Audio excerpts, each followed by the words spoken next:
Hello beautiful people and welcome to my channel. Today I'm presenting a version 1.4 of Lighthouse script.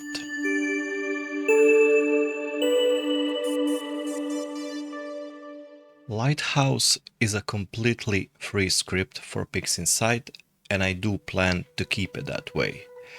If you'd like to help support its development, you can buy me a coffee or join my Patreon page. The funds will support new features, testing, and it will allow more time for me to create even more tools for this PixInsight community, so thank you. Very excited to show you what's new in the version 1.4. Let's start. Wavelet Sharpening. It's an advanced type of sharpening. Per channel white balance. I fixed the picker to be more accurate while white balancing the image. I've also added auto white balance, so it's even easier to make the white balance if you need one. I've added multiple mask regions, very excited to show you that. Some of you asked for invert selection, so I've added that, of course. Apply progress now has a percentage and what's going on behind the scenes when you apply on a larger image, so you have to wait a bit. Faster apply is an optimization for a speed up, and that's the last of the updates. Let's start from top to bottom. The first thing is auto white balance and fixed picker. If you have color calibrated your image, you don't have to color calibrate it again, but let's say you did some screw ups and you didn't calibrate it right. You can see the histogram is not well aligned here, so you can just click auto white balance and it will align the histogram, so you can have before after. This is before and this is after, so it's a little better image, color fixed. Also the picker is now more accurate. Let me pull out the moon image. It's yellow and the moon is not yellow. We can pick, let me just reset this. If we go to auto white balance, it will try to improve, but it's still a bit yellow. It's okayish, but if we boost up the saturation, we see the yellowness coming out still. So we can use now the picker to be more accurate. Let me find a good spot on the moon. We are aiming for a natural gray. Okay, let's see. This is great. Now it's much better color calibration of the moon. And now the colors are better and accurate. Cool. Big update is multiple mask region. This is a must-have option. You go to the luminosity masks, enable luminosity masks, and now you have some additional options here. It's not select region anymore, it's add a region. So you click on that and it's like in the last version, just mark the part of the image that you want to select and you can now add another region. I want to mask this in a sort of disk. Okay, we have now two masks. Let me show you the masks. It's light, depth 1 and target. Of course we can hide ants and see, and we can also invert the masks. The marching ants will change color to blue when it's inverted, so you know if you have blue ants the mask is inverted, and when you have yellow ants their mask is normal. Of course you will also have a click on the invert, so you'll know when it's inverted by this also. Okay, now we can manipulate. Let me hide the ants. We can manipulate the chosen mask. You can select the mask on the image for which you want to improve. We are selecting this, and these two options are now for this mask only. You can lower the strength if it's too high. We can manage the select feather and so on. When we switch, just click on this mask and we can now adjust a strength for this mask and feather for this mask. Let's hide the mask so you can manipulate what strength and feather you want for particular mask that you have on the image. So that's cool. Let me remove this and we can, I don't know, we can tone down the exposure maybe. This image is already processed, but you can see the before after. If I want to tone down these galaxies because they are too bright maybe. Clickety clack.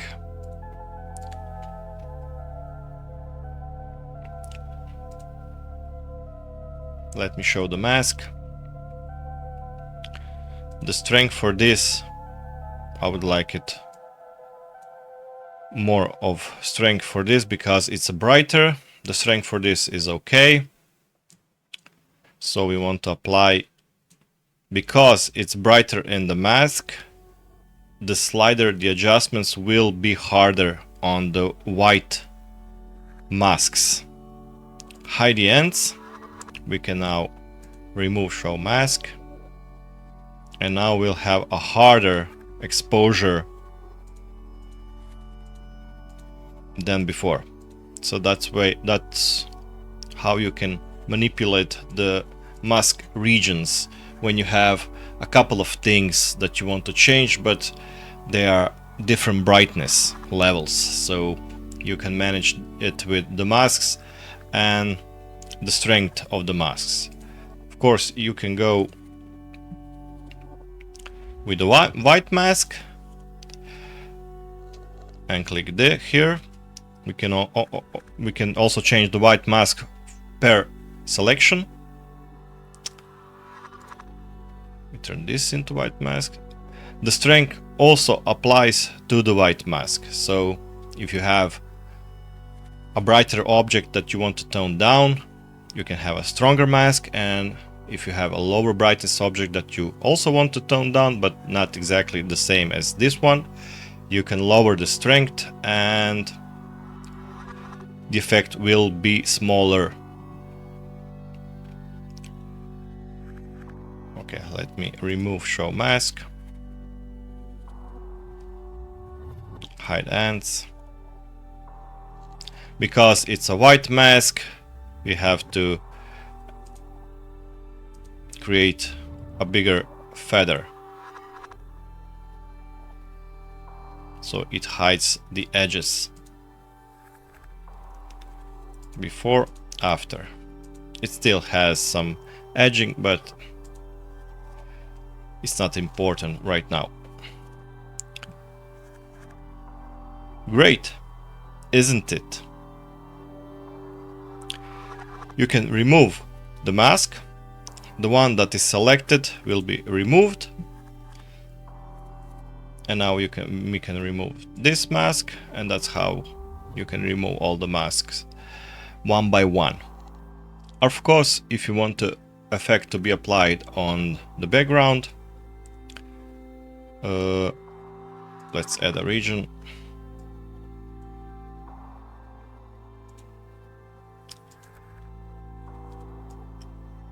Here,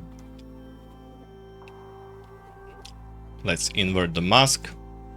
Now it's blue. We can show the mask. Feather is already on, and let me, strength will be, so this applies now on the inverted mask. These options are applying on the inverted mask because this is not masked. Everything outside is masked and that counts as a mask, right? So we are applying these options only on the background now. So we want to protect this galaxy from some adjustments, and when we unclick the show mask, hide the ants, you can now see, if you tone down the background, this galaxy will stay bright as before. Let me show you before after. Of course I didn't mask it well, but that's not the point now. Everything is toning down except the selected mask, but it's not selected, it's inverted. You know what I mean, you'll get it. It's blue, okay, I know it's inverted. Clickety clack, remove it, and reset it all. And we are back to beginning. So that's select multiple regions update. And now moving on to the last update, the most important one for me is Wavelet Sharpening. You can click here, it has its own box, and this is how it looks. So what is a wavelet sharpening? It's based on Atro's wavelet transform that you have in PixInsight as a processing module, and it slices the image into 6 wavelets, and they are based on the pixel size.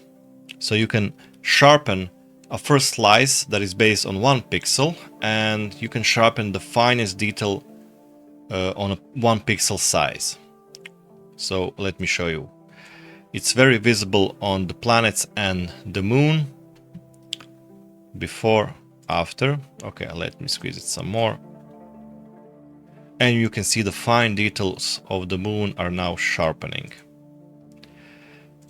But if you don't have fine details in the image and it's a bit blurry, you don't have a good seeing that night, you can go to the rest of the wavelets and find the right spot for the sharpening of that particular region or planet or nebula, etc.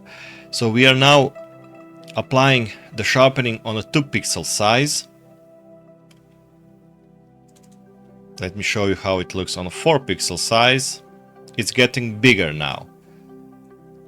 It's similar to the clarity. When you choose the clarity radius, you're also choosing the pixel size that you want the clarity to be based on. But you can only pick one size for the one adjustment.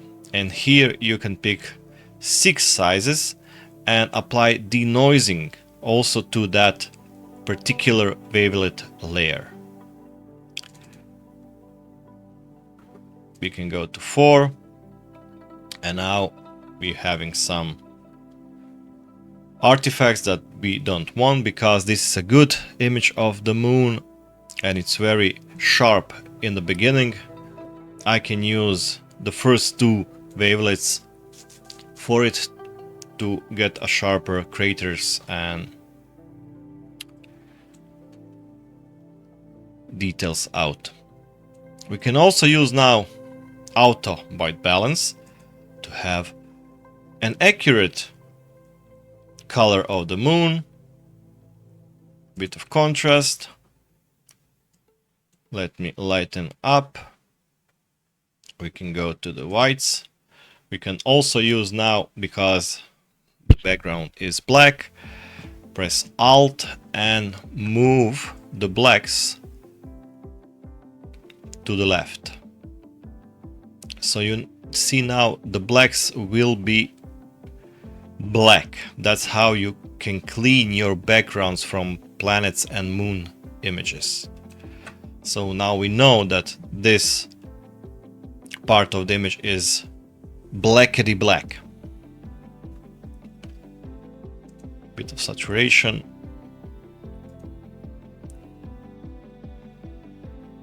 It's still a bit greenish.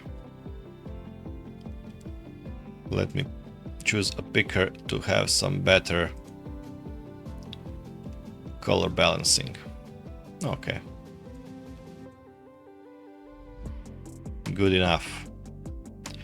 And that's how you can sharpen the moon.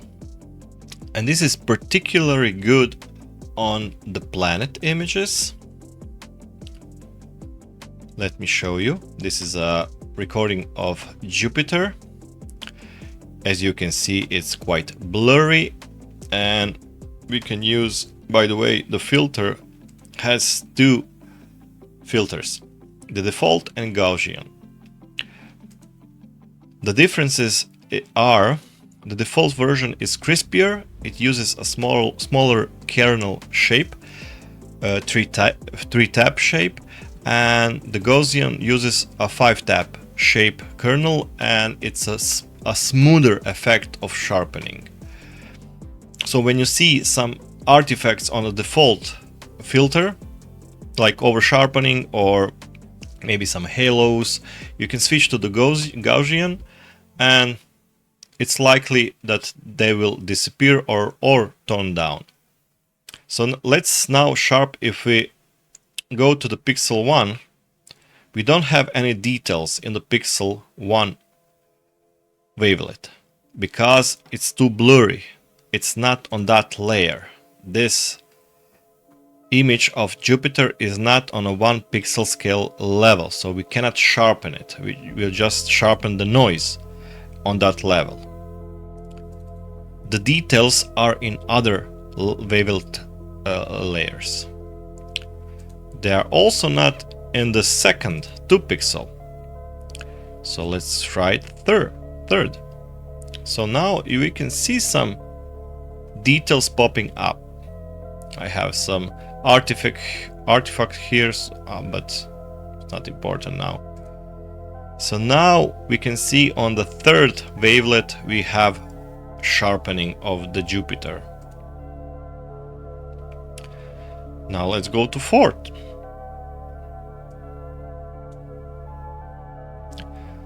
Let's click on auto white balance, so we can balance out the colors. We can even go this far to make it pop. Let's go with the whites to make it even shinier. And let's try now the fifth wavelet. Okay, now it's maybe going overboard. So now you can see that this image of Jupiter is on the third and fourth wavelet. The first two are not exactly doing anything. I switched to Gaussian accidentally, but now you can see the difference. How the linear default version is crispier and Gaussian is more softer. You'll get the hang of it. And now you can move on the strength. If you over sharpen, you can play with the strength and not go that far. It's always good to not zoom in but zoom out, but I can't zoom out because it's a smaller image.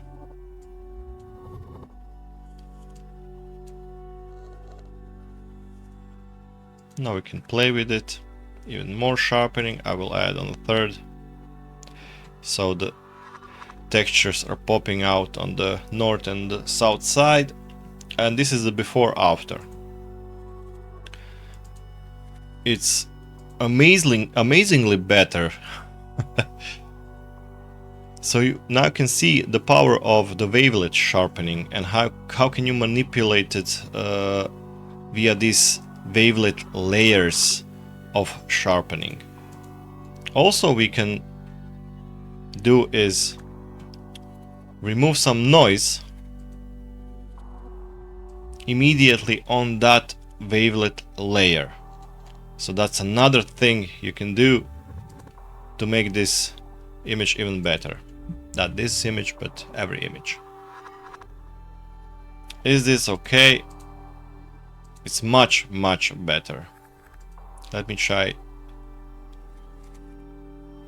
to see if there is any. Now I'm introducing the noise. You can see by moving this slider too far. It's not needed because I don't sharpen any textures, because there are none on that layer, only noise. I hope you get the hang of this tool, because I think it will be great for planets and the moon, and for the nebulas also. Let's try some nebula. Hello, Mr. Pacman. Let me zoom in. Now you see in the Pacman we have some interesting stuff going on, and we want to sharpen it. And let's use a Gaussian. Let's see on what layer are these details. They are on level 1, some of it, but this is way too strong. Before after. Remember, we are introducing noise when we are sharpening also, so we can do some denoise as well while sharpening. Is this okay? I don't know if you can see it, but let me move it some more. So the first layer of sharpening is done. We are sharpening these black nebulas in the Pacman. Let me try the level 2. So we are now sharpening these parts of the nebula that didn't sharpen with the layer 1. Also maybe too hard. Some noise reduction as well. Before, after. Let's now try level 3. We have some large objects that we can sharpen. Of course, this has effect also on this brighter stuff in the nebula. Let me see some more. We can go overboard so we can see what's going on. We can now lower it down to before after. So now you can see how are we able to sharpen it via wavelets. This third wavelet layer is not affecting the first one. It will not affect this and this that we already sharpened with the first layer. So we can always go back to the first one and make some changes if we don't like the noise or the sharpening details. And now you can see how the contrast pops out, and we can see more of this white bright nebula in the core. You can play with sliders here to see what effects will give you. Of course, the fourth one is already too large, and it will sharpen stuff that we don't want to sharpen. So we will not use it. This part will be, maybe you'll use it someday, but usually you don't get to the 5th and 6th wavelet. If you have some very blurry images, then this wavelet layers will have an effect, but usually you'll not use it. You did the adjustments and you're ready to apply. If you have a large image, this is a 25 megapixel image. If you have mosaics, it will get even larger, and when you hit apply, you will see now the percentage and the behind the scenes what he's doing. This is a real-time preview now. He's applying, and you know what he's applying, and you can see now what's going on, and don't have to guess if he's done or if the PixInsight has an error. Okay, it's done, and you have a finished image. So that's new. So that will conclude the updates for the version 1.4. Hope you'll have some fun with it. Comment, like, subscribe, and see you in another one. Bye bye.